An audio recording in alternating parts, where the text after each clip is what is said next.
വിവാദങ്ങൾക്കിടെ സമുദായ വിഷയങ്ങളിൽ ശക്തമായ ഇടപെടലുകൾ ലക്ഷ്യമിട്ട് ഖാസി ഫൗണ്ടേഷനുമായി പാണക്കാട് കുടുംബം.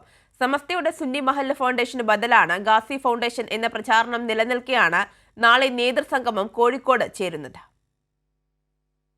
പാണക്കാട് തങ്ങന്മാർ ഖാസിമാരായ മഹല്ലുകളുടെ ഏകോപനമാണ് ലക്ഷ്യം. ഇതിന്റെ ഭാഗമായുള്ള പ്രഥമ നേതൃസംഗമം നാളെ കോഴിക്കോട് ചേരും. സമസ്തയുടെ സുന്നി മഹല്ല് ഫെഡറേഷന് ബദലെന്ന വിമർശനം നിലനിൽക്കെയാണ് പാണക്കാട് ഖാസി ഫൗണ്ടേഷൻ നേതൃസംഗമം ചേരുന്നത്. മുസ്ലിം ലീഗിനോട് ആഭിമുഖ്യം പ്രകടിപ്പിക്കുന്ന സമസ്തയിലെ പ്രമുഖരാണ് നേതൃനിരയിൽ. എന്നാൽ സമസ്തയ്ക്കുള്ളിലെ മുസ്ലിം ലീഗ് വിരുദ്ധരെ നേരിടാനുള്ള സംവിധാനമെന്ന വിമർശനങ്ങളെ നേതൃത്വം തള്ളി.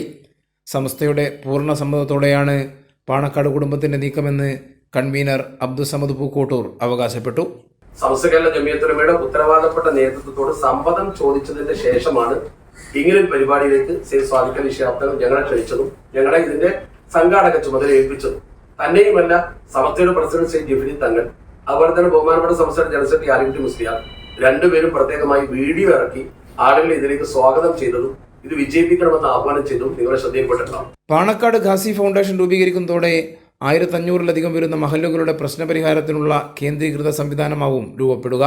വിവിധ ജില്ലകളിലെ മഹല്ലുകളുടെ കോർഡിനേഷൻ പ്രാബല്യത്തിൽ വരുന്നതോടെ സാമുദായിക വിഷയങ്ങളിൽ ഫൗണ്ടേഷന് ശക്തമായ ഇടപെടലും സാധ്യമാകും.